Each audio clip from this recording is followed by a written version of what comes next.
The Lexus RZ 350e has a list price of €67,890. The car on this show floor costs €42,990. Same trim, same spec, same luxury line badge. That is not a discount. That is a repositioning. And at the new number, this car enters a fight it was never supposed to be part of. One walkaround.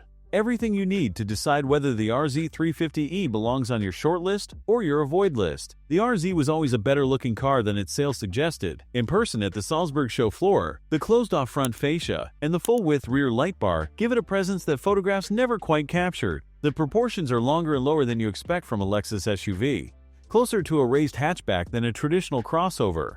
The beltline runs high enough to make the glasshouse feel deliberate rather than oversized, and the rear haunches have a width to them that earns a stance without needing plastic cladding to sell it. This is a car that was designed with confidence. It just needed a price that matched the design's ambition. What the luxury line trim adds inside, specifically the head-up display and the digital rearview mirror, is where the discount starts to look like a miscalculation by the competition.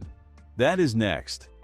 The Tazuna cockpit is the interior decision that defines whether you trust Lexus in this segment. Everything is angled toward the driver. The 14-inch touchscreen sits high enough that your eyes stay near the road, and the response time is faster than I expected from a Lexus system. No rotary dial, no buried submenus for climate, physical buttons where they should be. The materials across the upper dashboard are soft and considered, the kind of quality I associate with cars €15,000 above this show price. The lower dashboard is where the budget shows. Hard plastic, noticeably cheaper than everything above it. You find it once, you register it, and then you stop thinking about it, because everything else in this cabin is working hard enough to earn forgiveness. The front seats are heated and ventilated in luxury line trim. The heated steering wheel is standard. I sat in the driver's seat, and the bolstering holds without restricting.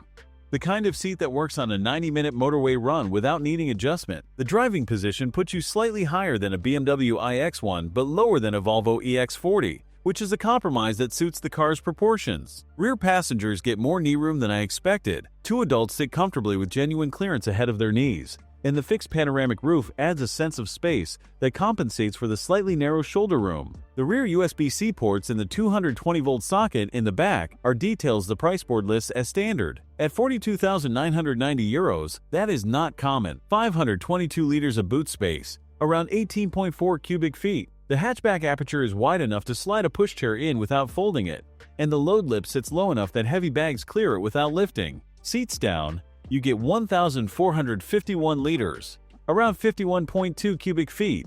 There is no frunk. The cable storage lives under the boot floor, which is functional but not generous. For a car in this segment, the boot is competitive with the BMW iX1's 490 liters and significantly ahead of the Mercedes EQA's 340. I would have liked a boot divider net. That is a small absence that Lexus should have included at this trim level. 204 horsepower from a single front-mounted motor.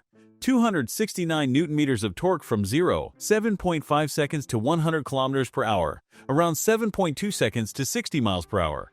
Not fast, calm, linear, and the kind of delivery that disappears into daily use. The 77 kWh battery returns up to 568 km of WLTP range, around 353 miles, 150 kilowatts DC fast charging, 10 to 80% in approximately 30 minutes. The 22 kilowatt onboard AC charger is standard, which means a full overnight charge rather than the 12-hour crawl the old charger forced on you.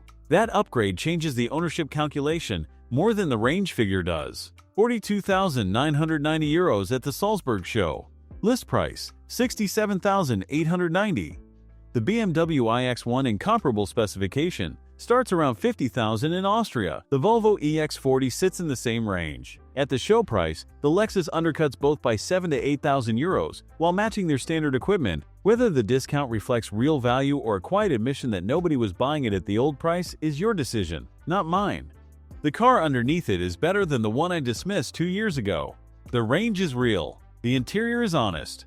And if Lexus holds this price beyond the show floor, the German alternatives have a conversation on their hands they did not expect to be having.